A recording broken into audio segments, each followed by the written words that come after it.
احمق لوگ کہیں گے کہ مسلمان جس قبلے پر پہلے سے چلے آتے تھے اب اس سے کیوں منہ پھیر بیٹھے؟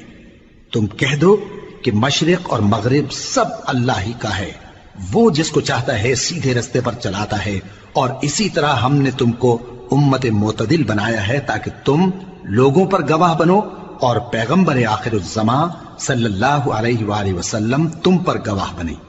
اور جس قبلے پر تم پہلے تھے اس کو ہم نے اس لیے مقرر کیا تھا کہ معلوم کریں کہ کون ہمارے پیغمبر کا تابع رہتا ہے اور کون الٹے پاؤں پھر جاتا ہے۔ اور یہ بات یعنی تحویل قبلہ لوگوں کو گراں معلوم ہوئی، مگر جن کو اللہ نے ہدایت بخشی ہے وہ اسے گراں نہیں سمجھتے، اور اللہ ایسا نہیں کہ تمہارے ایمان کو یوں ہی ضائع کر دے۔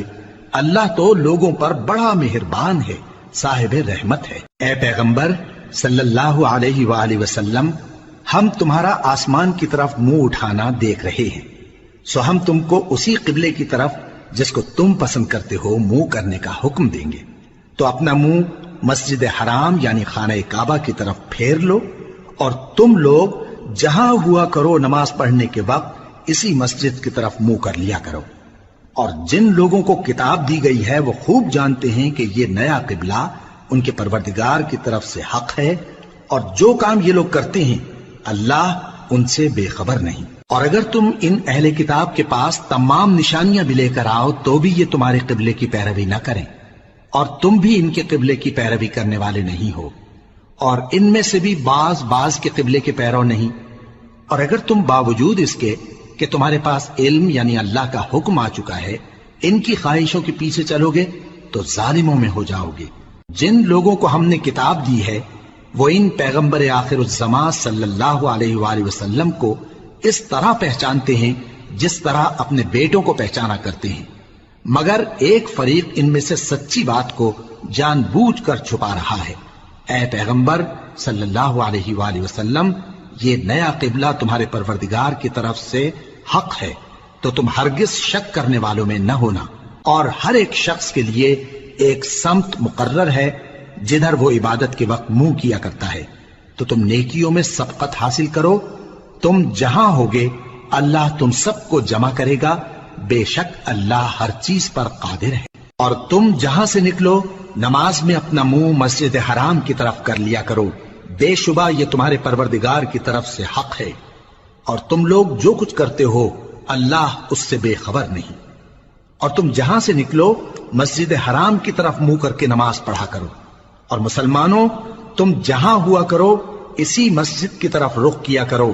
یہ تاکید اس لیے کی گئی ہے کہ لوگ تم کو کسی طرح کا الزام نہ دے سکیں، مگر ان میں سے جو ظالم ہیں وہ الزام دیں تو دیں، سو ان سے مت ڈرنا اور مجھی سے ڈرتے رہنا، اور یہ بھی مقصود ہے کہ میں تم کو اپنی تمام نعمتیں بخشوں، اور یہ بھی کہ تم راہ راست پر چلو۔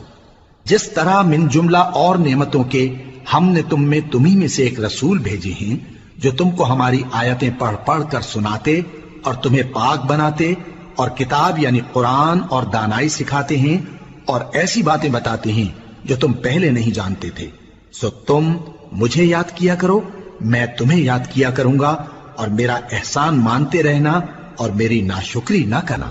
اے ایمان والو، صبر اور نماز سے مدد لیا کرو، بے شک اللہ صبر کرنے والوں کے ساتھ ہے۔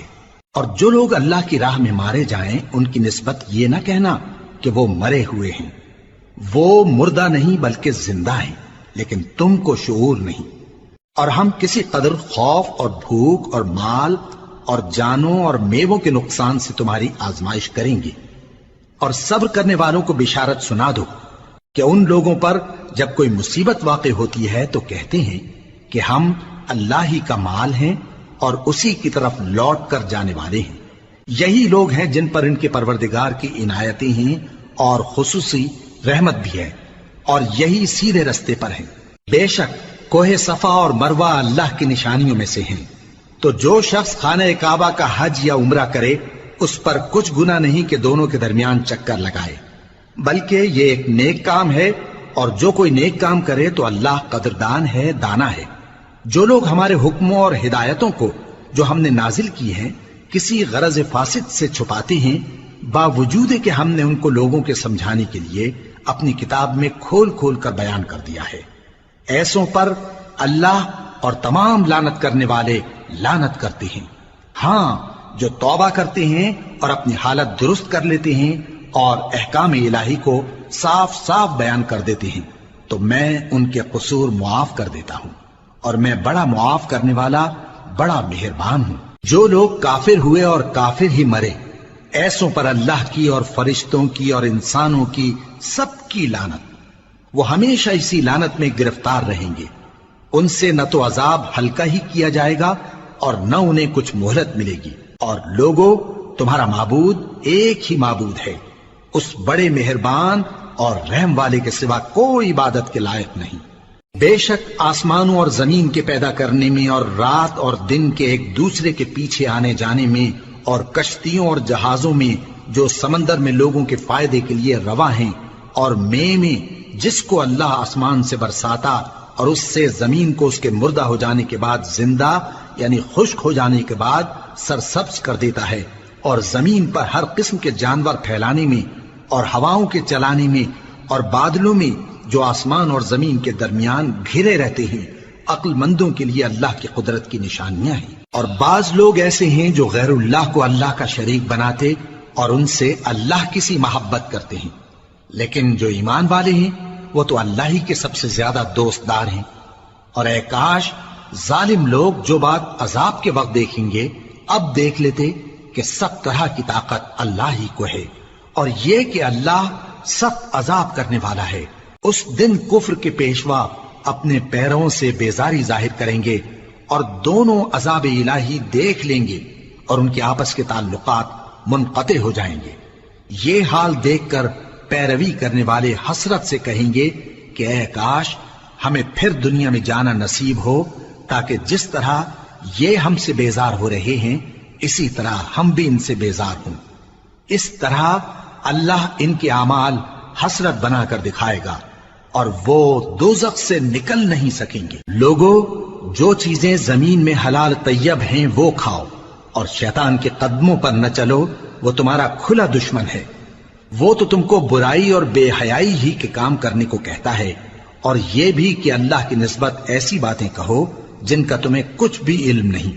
اور جب ان لوگوں سے کہا جاتا ہے کہ جو کتاب اللہ نے نازل فرمائی ہے اس کی پیروی کرو، تو کہتے ہیں نہیں، بلکہ ہم تو اسی چیز کی پیروی کریں گے جس پر ہم نے اپنے باپ دادا کو پایا۔ بھلا اگرچہ ان کے باپ دادا نہ کچھ سمجھتے ہوں اور نہ سیدھے رستے پر ہوں، تب بھی وہ انہی کی تقلید کیے جائیں گے۔ جو لوگ کافر ہیں ان کی مثال اس شخص کی سی ہے جو کسی ایسی چیز کو آواز دے جو پکار اور آواز کے سوا کچھ سن نہ سکے۔ یہ بہرے ہیں، گونگے ہیں، اندھے ہیں کہ کچھ سمجھ ہی نہیں سکتے۔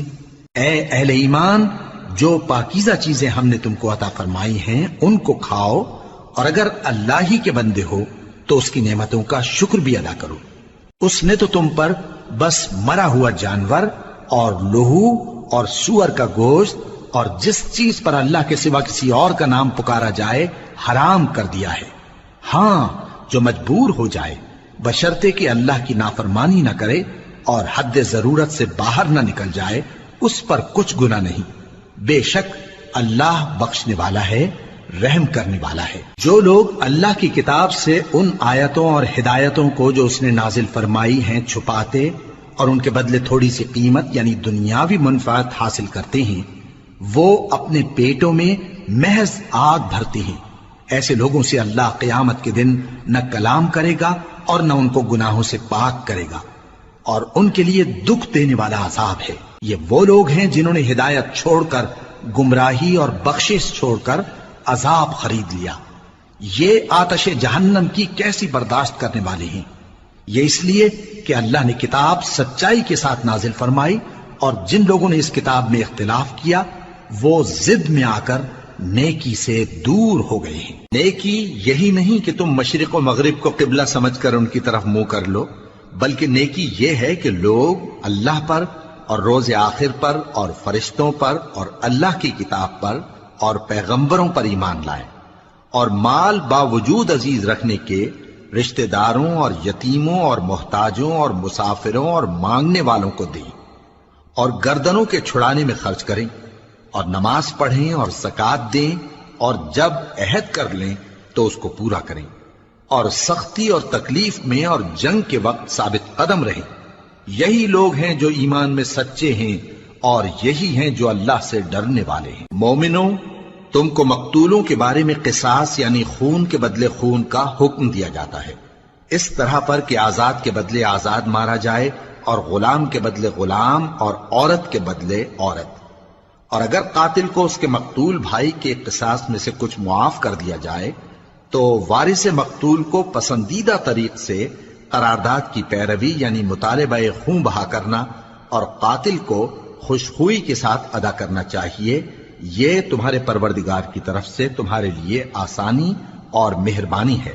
اب جو اس کے بعد زیادتی کرے اس کے لیے دکھ کا عذاب ہے۔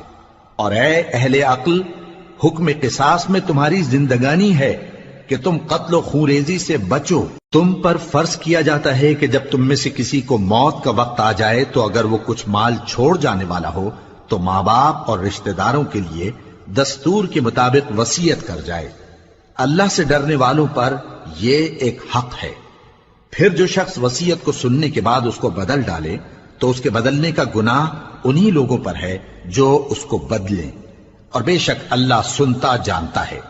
اب اگر کسی کو وصیت کرنے والے کی طرف سے کسی وارث کی طرفداری یا حق تلفی کا اندیشہ ہو تو اگر وہ وصیت کو بدل کر وارثوں میں صلح کرا دے تو اس پر کچھ گناہ نہیں، بے شک اللہ بخشنے والا ہے، رحم والا ہے۔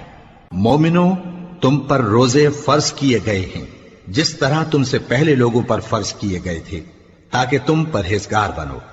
روزوں کے دن گنتی کے چند روز ہیں، تو جو شخص تم میں سے بیمار ہو یا سفر میں ہو تو دوسرے دنوں میں روزوں کا شمار پورا کر لے۔ اور جو لوگ روزہ رکھنے کی طاقت رکھیں لیکن رکھیں نہیں، وہ روزے کے بدلے محتاج کو کھانا کھلا دیں۔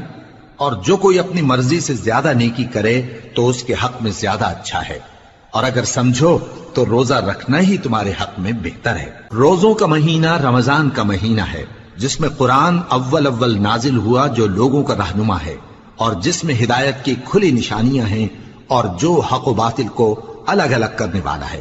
تو جو کوئی تم میں سے اس مہینے میں موجود ہو چاہیے کہ پورے مہینے کے روزے رکھے، اور جو بیمار ہو یا سفر میں ہو تو دوسرے دنوں میں روزے رکھ کر ان کا شمار پورا کر لے۔ اللہ تمہارے حق میں آسانی چاہتا ہے اور سختی نہیں چاہتا، اور یہ آسانی کا حکم اس لیے دیا گیا ہے کہ تم روزوں کا شمار پورا کر لو، اور اس احسان کے بدلے کہ اللہ نے تم کو ہدایت بخشی ہے تم اس کو بزرگی سے یاد کرو اور اس کا شکر کرو۔ اور اے پیغمبر، جب تم سے میرے بندے میرے بارے میں دریافت کریں تو انہیں معلوم ہو کہ میں تو تمہارے پاس ہی ہوں۔ جب کوئی پکارنے والا مجھے پکارتا ہے تو میں اس کی دعا قبول کرتا ہوں، تو ان کو چاہیے کہ میرے حکموں کو مانیں اور مجھ پر ایمان رکھیں تاکہ نیک رستہ پائیں۔ روزوں کی راتوں میں تمہارے لیے اپنی عورتوں کے پاس جانا جائز کر دیا گیا ہے، وہ تمہاری پوشاک ہیں اور تم ان کی پوشاک ہو۔ اللہ کو معلوم ہے کہ تم ان کے پاس جانے سے اپنے حق میں خیانت کرتے تھے، سو اس نے تم پر مہربانی کی اور تمہاری حرکات سے درگزر فرمائی، تو اب تم کو اختیار ہے کہ ان سے مباشرت کرو۔ اور اللہ نے جو چیز تمہارے لیے لکھ رکھی ہے یعنی اولاد، اس کو اللہ سے طلب کرو اور کھاؤ اور پیو، یہاں تک کہ صبح کی سفید دھاری رات کی سیاہ دھاری سے الگ نظر آنے لگے۔ پھر روزہ رکھ کر رات تک پورا کرو، اور جب تم مسجدوں میں اعتکاف بیٹھتے ہو تو ان سے مباشرت نہ کرو، یہ اللہ کی حدیں ہیں، ان کے پاس نہ جانا۔ اسی طرح اللہ اپنی آیتیں لوگوں کے سمجھانے کے لیے کھول کھول کر بیان فرماتا ہے تاکہ وہ پرہیزگار بنے۔ اور آپس میں ایک دوسرے کا مال ناحق نہ کھاؤ، اور نہ اس کو رشوتاً حاکموں کے پاس پہنچاؤ تاکہ لوگوں کے مال کا کچھ حصہ ناجائز طور پر کھا جاؤ، اور اسے تم جانتے بھی ہو۔ اے پیغمبر، لوگ تم سے نئے چاند کے بارے میں دریافت کرتے ہیں کہ گھٹتا بڑھتا کیوں ہے۔ کہہ دو کہ وہ لوگوں کے کاموں کی میعادیں اور حج کے وقت معلوم ہونے کا ذریعہ ہے، اور نیکی اس بات میں نہیں کہ احرام کی حالت میں گھروں میں ان کے پچھواڑے کی طرف سے آؤ، بلکہ نیکوکار وہ ہے جو پرہیزگار ہو، اور گھروں میں ان کے دروازوں سے آیا کرو، اور اللہ سے ڈرتے رہو تاکہ کامیاب ہو جاؤ۔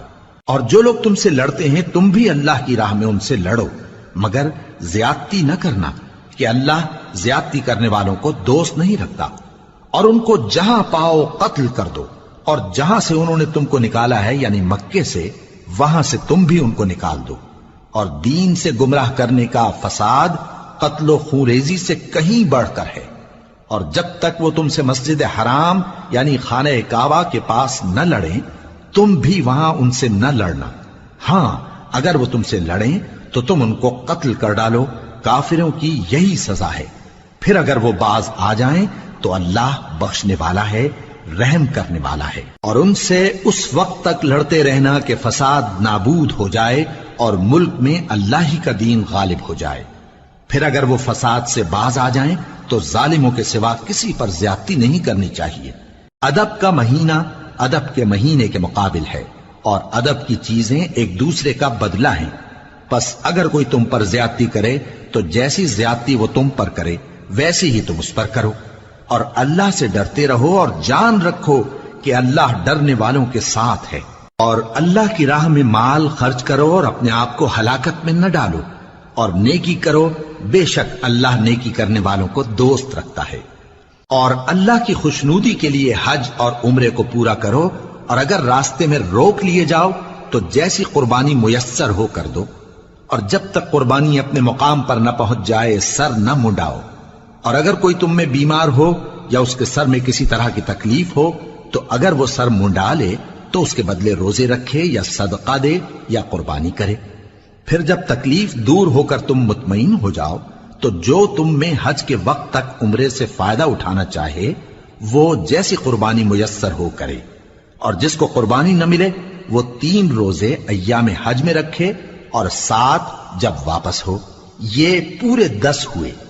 یہ حکم اس شخص کے لیے ہے جس کے اہل و عیال مکے میں نہ رہتے ہوں۔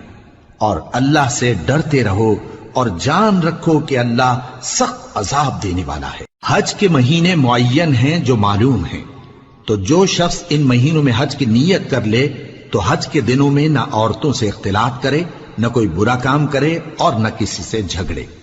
اور جو نیک کام تم کرو گے وہ اللہ کو معلوم ہو جائے گا۔ اور زاد راہ یعنی رستے کا خرچ ساتھ لے جاؤ، کیونکہ بہترین زاد راہ پرہیزگاری ہے۔ اور اے اہل عقل مجھی سے ڈرتے رہو، اس کا تمہیں کچھ گناہ نہیں کہ حج کے دنوں میں بذریعہ تجارت اپنے پروردگار سے روزی طلب کرو۔ اور جب عرفات سے واپس ہونے لگو تو مشعر حرام یعنی مزدلفہ میں اللہ کا ذکر کرو، اور اس طرح ذکر کرو جس طرح اس نے تم کو سکھایا، اور اس سے پیشتر تم لوگ ان طریقوں سے محض ناواقف تھے۔ پھر جہاں سے اور لوگ واپس ہوں وہیں سے تم بھی واپس ہو، اور اللہ سے بخشش مانگو، بے شک اللہ بخشنے والا ہے، رحمت کرنے والا ہے۔ پھر جب حج کے تمام ارکان پورے کر چکو تو مینا میں اللہ کو یاد کرو جس طرح اپنے باپ دادا کو یاد کیا کرتے تھے، بلکہ اس سے بھی زیادہ۔ اور بعض لوگ ایسے ہیں جو اللہ سے التجا کرتے ہیں کہ اے پروردگار ہم کو جو دینا ہے دنیا ہی میں دے دے، اور ایسے لوگوں کا آخرت میں کچھ حصہ نہیں۔ اور بعض ایسے ہیں کہ دعا کرتے ہیں کہ پروردگار ہم کو دنیا میں بھی نعمت عطا فرما اور آخرت میں بھی نعمت بخشیو اور دوزخ کے عذاب سے محفوظ رکھیو۔ یہی لوگ ہیں جن کے لیے ان کے کاموں کا حصہ یعنی اجر نیک تیار ہے، اور اللہ جلد حساب لینے والا ہے۔ اور قیام منا کے دنوں میں جو گنتی کے دن ہیں اللہ کو یاد کرو، اگر کوئی جلدی کرے اور 2 ہی دن میں چل دے تو اس پر بھی کچھ گناہ نہیں، اور جو بات تک ٹھہرا رہے اس پر بھی کچھ گناہ نہیں۔ یہ باتیں اس شخص کے لیے ہیں جو اللہ سے ڈرے، اور تم لوگ اللہ سے ڈرتے رہو اور جان رکھو کہ تم سب اس کے پاس جمع کیے جاؤ گے۔ اور کوئی شخص تو ایسا ہے جس کی گفتگو دنیا کی زندگی میں تم کو دلکش معلوم ہوتی ہے، اور وہ اپنے معافی ضمیر پر یعنی اس بات پر جو اس کے دل میں ہے اللہ کو گواہ بناتا ہے، حالانکہ وہ سخت جھگڑالو ہے۔ اور جب پیٹ پھیر کر چلا جاتا ہے تو زمین میں دوڑتا پھرتا ہے تاکہ اس میں فتنہ انگیزی کرے اور کھیتی کو برباد اور انسانوں اور حیوانوں کی نسل کو نابود کر دے، اور اللہ فتنہ انگیزی کو پسند نہیں کرتا۔ اور جب اس سے کہا جاتا ہے کہ اللہ سے خوف کر تو غرور اس کو گناہ میں پھنسا دیتا ہے، سو اس کو جہنم کافی ہے اور وہ بہت برا ٹھکانہ ہے۔ اور کوئی شخص ایسا ہے کہ اللہ کی خوشنودی حاصل کرنے کے لیے اپنی جان بیچ ڈالتا ہے، اور اللہ بندوں پر بہت مہربان ہے۔ مومنو، اسلام میں پورے پورے داخل ہو جاؤ اور شیطان کے پیچھے نہ چلو، وہ تو تمہارا کھلا دشمن ہے۔ پھر اگر تم احکام روشن پہنچ جانے کے بعد لڑکھڑا جاؤ تو جان رکھو کہ اللہ غالب ہے، حکمت والا ہے۔ کیا یہ لوگ اسی بات کے منتظر ہیں کہ ان پر اللہ کا عذاب بادل کے سائبانوں میں نازل ہو اور فرشتے بھی اتر آئیں اور کام تمام کر دیا جائے؟ اور سب کاموں کا رجوع اللہ ہی کی طرف ہے۔ اے پیغمبر، بنی اسرائیل سے پوچھو کہ ہم نے ان کو کتنی کھلی نشانیاں دیں، اور جو شخص اللہ کی نعمت کو اپنے پاس آنے کے بعد بدل دے تو اللہ سخت عذاب کرنے والا ہے۔ اور جو کافر ہیں ان کے لیے دنیا کی زندگی خوشنما کر دی گئی ہے، اور وہ مومنوں سے تمسخر کرتی ہیں، لیکن جو پرہیزگار ہیں وہ قیامت کے دن ان سے اوپر ہوں گے۔ اور اللہ جس کو چاہتا ہے بے حساب رزق دیتا ہے۔ پہلے تو سب لوگوں کا ایک ہی مذہب تھا، لیکن وہ آپس میں اختلاف کرنے لگے تو اللہ نے ان کی طرف بشارت دینے والے اور ڈر سنانے والے پیغمبر بھیجے، اور ان پر سچائی کے ساتھ کتابیں نازل کی، تاکہ جن امور میں لوگ اختلاف کرتے تھے ان کا ان میں فیصلہ کر دے۔ اور اس میں اختلاف بھی انہی لوگوں نے کیا جن کو کتاب دی گئی تھی، باوجود کہ ان کے پاس کھلے ہوئے احکام آ چکے تھے، اور یہ اختلاف انہوں نے صرف آپس کی ضد سے کیا۔ تو جس امر حق میں وہ اختلاف کرتے تھے اللہ نے اپنی مہربانی سے مومنوں کو اس کی راہ دکھا دی، اور اللہ جس کو چاہتا ہے سیدھا رستہ دکھا دیتا ہے۔ کیا تم یہ خیال کرتے ہو کہ یوں ہی بہشت میں داخل ہو جاؤ گے، اور ابھی تم کو پہلے لوگوں کی سی مشکلیں تو پیش آئی ہی نہیں؟ ان کو بڑی بڑی سختیاں اور تکلیفیں پہنچیں، اور وہ صعوبتوں میں ہلا ہلا دیے گئے، یہاں تک کہ پیغمبر اور مومن لوگ جو ان کے ساتھ تھے سب پکار اٹھے کہ کب اللہ کی مدد آئے گی۔ دیکھو اللہ کی مدد ان قریب آیا چاہتی ہے۔ اے نبی، لوگ تم سے پوچھتے ہیں کہ اللہ کی راہ میں کس طرح کا مال خرچ کریں۔ کہہ دو کہ جو چاہو خرچ کرو، لیکن جو مال خرچ کرنا چاہو وہ درجہ بدرجہ اہل استحقاق یعنی ماں باپ کو اور قریب کے رشتہ داروں کو اور یتیموں کو اور محتاجوں کو اور مسافروں کو سب کو دو، اور جو بھلائی تم کرو گے اللہ اس کو جانتا ہے۔ مسلمانوں، تم پر اللہ کے رستے میں لڑنا فرض کر دیا گیا ہے، اور وہ تمہیں ناگوار تو ہوگا، مگر عجب نہیں کہ ایک چیز تم کو بری لگے اور وہ تمہارے حق میں بھلی ہو، اور عجب نہیں کہ ایک چیز تم کو بھلی لگے اور وہ تمہارے لیے مضر ہو، اور ان باتوں کو اللہ ہی بہتر جانتا ہے اور تم نہیں جانتے۔ اے لوگ ایمان لائے اور اللہ کے لیے وطن چھوڑ گئے اور کفار سے جنگ کرتے رہے، وہی اللہ کی رحمت کے امیدوار ہیں، اور اللہ بخشنے والا ہے، رحمت کرنے والا ہے۔ اے پیغمبر، لوگ تم سے شراب اور جوئے کا حکم دریافت کرتے ہیں، کہہ دو کہ ان میں گناہ بڑے ہیں اور لوگوں کے لیے کچھ فائدے بھی ہیں، مگر ان کے گناہ فائدوں سے کہیں زیادہ ہیں۔ اور یہ بھی تم سے پوچھتے ہیں کہ اللہ کی راہ میں کون سا مال خرچ کریں، کہہ دو کہ جو ضرورت سے زیادہ ہو۔ اس طرح اللہ تمہارے لیے اپنے احکام کھول کھول کر بیان فرماتا ہے تاکہ تم سوچو، یعنی دنیا اور آخرت کی باتوں میں غور کرو۔ اور تم سے یتیموں کے بارے میں بھی دریافت کرتے ہیں، کہہ دو کہ ان کی حالت کی اصلاح بہت اچھا کام ہے، اور اگر تم ان سے مل جل کر رہنا یعنی خرچ اکٹھا رکھنا چاہو تو وہ تمہارے بھائی ہیں، اور اللہ خوب جانتا ہے کہ خرابی کرنے والا کون ہے اور اصلاح کرنے والا کون۔ اور اگر اللہ چاہتا تو تم کو تکلیف میں ڈال دیتا، بے شک اللہ غالب ہے، حکمت والا ہے۔ اور مومنوں، مشرک عورتوں سے جب تک وہ ایمان نہ لائیں نکاح نہ کرنا، کیونکہ مشرک عورت خواہ تم کو کیسی ہی بھلی لگے اس سے مومن لونڈی بہتر ہے۔ اور اسی طرح مشرک مرد جب تک ایمان نہ لائیں مومن عورتوں کو ان کی زوجیت میں نہ دینا، کیونکہ مشرک مرد سے خواہ وہ تم کو کیسا ہی بھلا لگے مومن غلام بہتر ہے۔ یہ مشرک لوگوں کو دوزخ کی طرف بلاتی ہیں، اور اللہ اپنی مہربانی سے بہشت اور بخشش کی طرف بلاتا ہے، اور اپنے حکم لوگوں سے کھول کھول کر بیان کرتا ہے تاکہ نصیحت حاصل کریں۔ اور تم سے حیض کے بارے میں دریافت کرتے ہیں، کہہ دو وہ تو نجاست ہے، سو ایام حیض میں عورتوں سے کنارہ کش رہو، اور جب تک وہ پاک نہ ہو جائیں ان سے مقاربت نہ کرو۔ ہاں، جب وہ پاک ہو جائیں تو جس طریق سے اللہ نے تمہیں ارشاد فرمایا ہے ان کے پاس جاؤ، کچھ شک نہیں کہ اللہ توبہ کرنے والوں اور پاک صاف رہنے والوں کو دوست رکھتا ہے۔ تمہاری عورتیں تمہاری کھیتی ہیں، تو اپنی کھیتی میں جس طرح چاہو جاؤ، اور اپنے لیے نیک عمل آگے بھیجو، اور اللہ سے ڈرتے رہو، اور جان رکھو کہ ایک دن تمہیں اس کے روبرو حاضر ہونا ہے۔ اور اے پیغمبر، ایمان والوں کو بشارت سنا دو، اور اللہ کے نام کو اس بات کا ہیلا نہ بنانا کہ اس کی قسمیں کھا کھا کر سلوک کرنے اور پرہیزگاری کرنے اور لوگوں میں صلح و سازگاری کرانے سے رک جاؤ، اور اللہ سب کچھ سنتا ہے، جانتا ہے۔ اللہ تمہاری لغو قسموں پر تم سے مواخذہ نہیں کرے گا، لیکن جو قسمیں تم قصد دلی سے کھاؤ گے ان پر مواخذہ کرے گا، اور اللہ بخشنے والا ہے، بردبار ہے۔ جو لوگ اپنی عورتوں کے پاس جانے کی قسم کھا لیں ان کو 4 مہینے تک انتظار کرنا چاہیے۔ اگر اس عرصے میں قسم سے رجوع کر لیں تو اللہ بخشنے والا ہے، مہربان ہے، اور اگر طلاق کا ارادہ کر لیں تو بھی اللہ سنتا ہے، جانتا ہے۔ اور طلاق والی عورتیں 3 حیض تک اپنے تئیں روکے رہیں، اور اگر وہ اللہ اور روز قیامت پر ایمان رکھتی ہیں تو ان کو جائز نہیں کہ اللہ نے جو کچھ ان کے شکم میں پیدا کیا ہے اس کو چھپائیں، اور ان کے خاوند اگر پھر موافقت چاہیں تو اس مدت میں وہ ان کو اپنی زوجیت میں لے لینے کے زیادہ حقدار ہیں۔ اور عورتوں کا حق مردوں پر ویسا ہی ہے جیسے دستور کے مطابق مردوں کا حق عورتوں پر ہے، البتہ مردوں کو عورتوں پر 1 درجہ فضیلت ہے، اور اللہ غالب ہے، صاحب حکمت ہے۔ طلاق صرف 2 بار ہے، یعنی جب 2 دفعہ طلاق دے دی جائے تو پھر عورتوں کو یا تو بطریق شائستہ نکاح میں رہنے دینا ہے یا بھلائی کے ساتھ چھوڑ دینا، اور یہ جائز نہیں کہ جو مہر تم ان کو دے چکے ہو اس میں سے کچھ واپس لے لو۔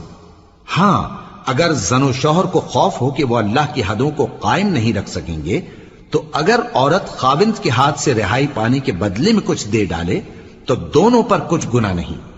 یہ اللہ کی مقرر کی ہوئی حدیں ہیں، ان سے باہر نہ نکلنا، اور جو لوگ اللہ کی حدوں سے باہر نکل جائیں گے وہ گناہگار ہوں گے۔ پھر اگر شوہر 2 طلاقوں کے بعد تیسری طلاق عورت کو دے دے تو اس کے بعد جب تک عورت کسی دوسرے شخص سے نکاح نہ کر لے اس پہلے شوہر پر حلال نہ ہوگی۔ ہاں، اگر دوسرا خاوند بھی طلاق دے دے اور عورت اور پہلا خاوند پھر ایک دوسرے کی طرف رجوع کر لیں تو ان پر کچھ گناہ نہیں، بشرطے کہ دونوں یقین کریں کہ اللہ کی حدوں کو قائم رکھ سکیں گے، اور یہ اللہ کی حدیں ہیں، ان کو وہ ان لوگوں کے لیے بیان فرماتا ہے جو علم رکھتے ہیں۔ اور جب تم عورتوں کو 2 دفعہ طلاق دے چکو اور ان کی عدت پوری ہو جائے تو انہیں یا تو حسن سلوک سے نکاح میں رہنے دو یا بطریق شائستہ رخصت کر دو، اور اس نیت سے ان کو نکاح میں نہ رہنے دینا چاہیے کہ انہیں تکلیف دو اور ان پر زیادتی کرو، اور جو ایسا کرے گا وہ اپنا ہی نقصان کرے گا۔ اور اللہ کے احکام کو ہنسی اور کھیل نہ بناؤ، اور اللہ نے تم کو جو نعمتیں بخشی ہیں اور تم پر جو کتاب اور دانائی کی باتیں نازل کی ہیں جن سے وہ تمہیں نصیحت فرماتا ہے ان کو یاد کرو، اور اللہ سے ڈرتے رہو، اور جان رکھو کہ اللہ ہر چیز سے واقف ہے۔ اور جب تم عورتوں کو طلاق دے چکو اور ان کی عدت پوری ہو جائے تو ان کو اپنے شوہروں کے ساتھ جب وہ آپس میں جائز طور پر راضی ہو جائیں نکاح کرنے سے مت روکو۔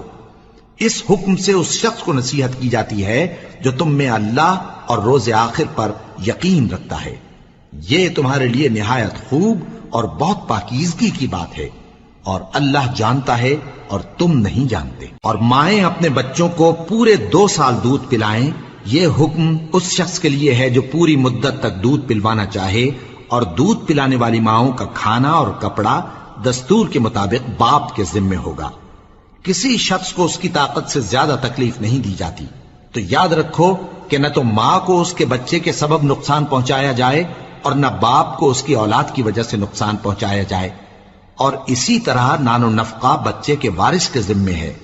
اور اگر دونوں یعنی ماں باپ آپس کی رضامندی اور صلاح سے بچے کا دودھ چھڑانا چاہیں تو ان پر کچھ گناہ نہیں، اور اگر تم اپنی اولاد کو دودھ پلوانا چاہو تو تم پر کچھ گناہ نہیں، بشرطے کہ تم دودھ پلانے والیوں کو دستور کے مطابق ان کا حق جو تم نے دینا کیا تھا دے دو، اور اللہ سے ڈرتے رہو، اور جان رکھو کہ جو کچھ تم کرتے ہو اللہ اس کو دیکھ رہا ہے۔ اور جو لوگ تم میں سے مر جائیں اور عورتیں چھوڑ جائیں تو وہ عورتیں 4 مہینے اور 10 دن اپنے آپ کو روکے رہیں، اور جب یہ عدت پوری کر چکیں اور اپنے حق میں پسندیدہ کام یعنی نکاح کر لیں تو تم پر کچھ گناہ نہیں، اور اللہ تمہارے سب کاموں سے واقف ہے۔ اگر تم اشارے کنائے میں عورتوں کو نکاح کا پیغام بھیجو یا نکاح کی خواہش کو اپنے دلوں میں مخفی رکھو تو تم پر کچھ گناہ نہیں۔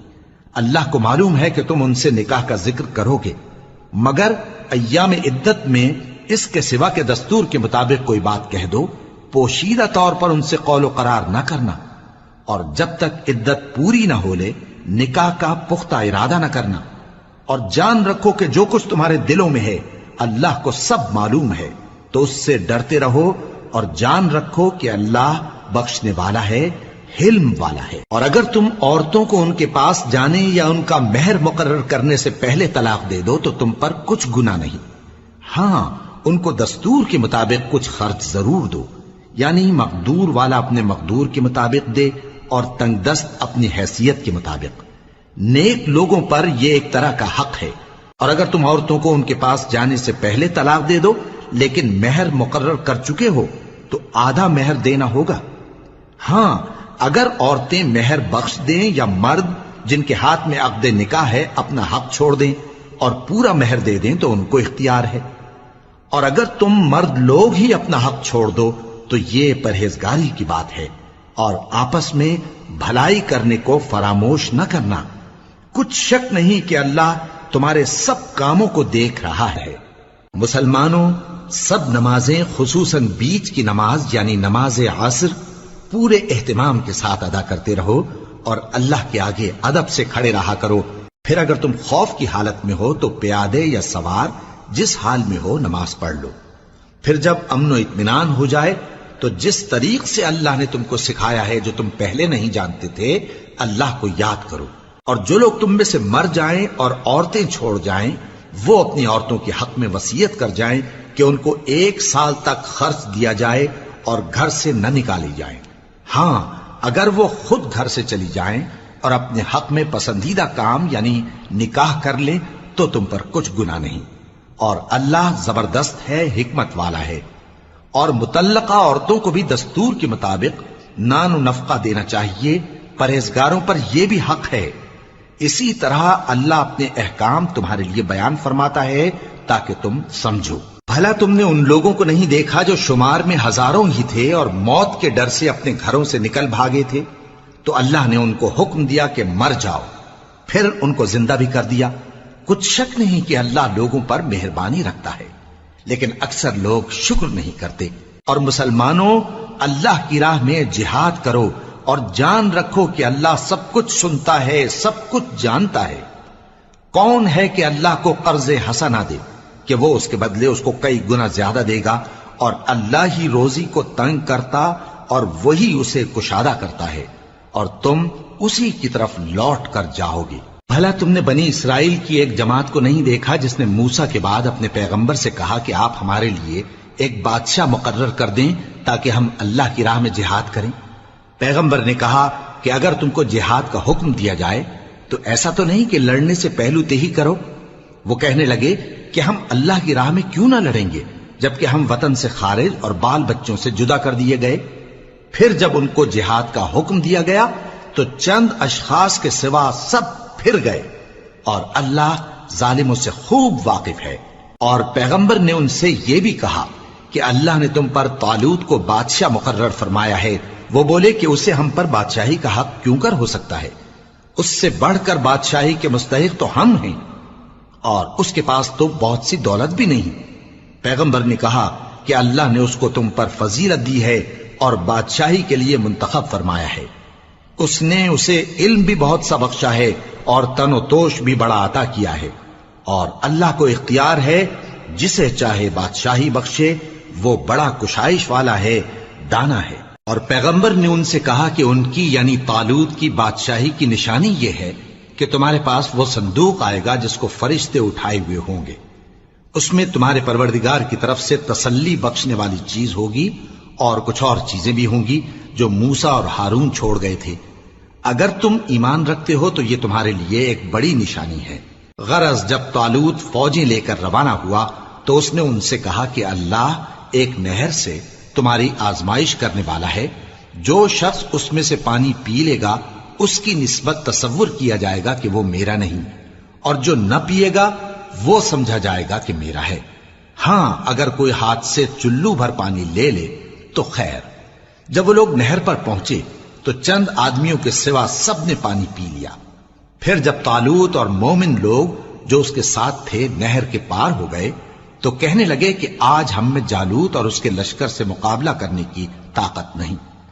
جو لوگ یقین رکھتے تھے کہ ان کو اللہ کے روبرو حاضر ہونا ہے وہ کہنے لگے کہ بسا اوقات تھوڑی سی جماعت نے اللہ کے حکم سے بڑی جماعت پر فتح حاصل کی ہے، اور اللہ ثابت قدم رہنے والوں کے ساتھ ہے۔ اور جب وہ لوگ جالوت اور اس کے لشکر کے مقابل میں آئے تو اللہ سے دعا کی کہ اے پروردگار ہم پر صبر کے دہانے کھول دے اور ہمیں لڑائی میں ثابت قدم رکھ اور لشکر کفار پر فتح یاب کر۔ تو طالوت کی فوج نے اللہ کے حکم سے ان کو شکست دے دی، اور داؤد نے جالوت کو قتل کر ڈالا، اور اللہ نے ان کو بادشاہی اور دانائی بخشی اور جو کچھ چاہا سکھایا۔ اور اگر اللہ لوگوں کو ایک دوسرے پر چڑھائی اور حملہ کرنے سے نہ ہٹاتا رہتا تو کرۂ ارض تباہ ہو جاتا، لیکن اللہ اہل عالم پر بڑا مہربان ہے۔ یہ اللہ کی آیتیں ہیں جو ہم تم کو سچائی کے ساتھ پڑھ کر سناتے ہیں، اور اے محمد صلی اللہ علیہ وآلہ وسلم تم بلا شبہ پیغمبروں میں سے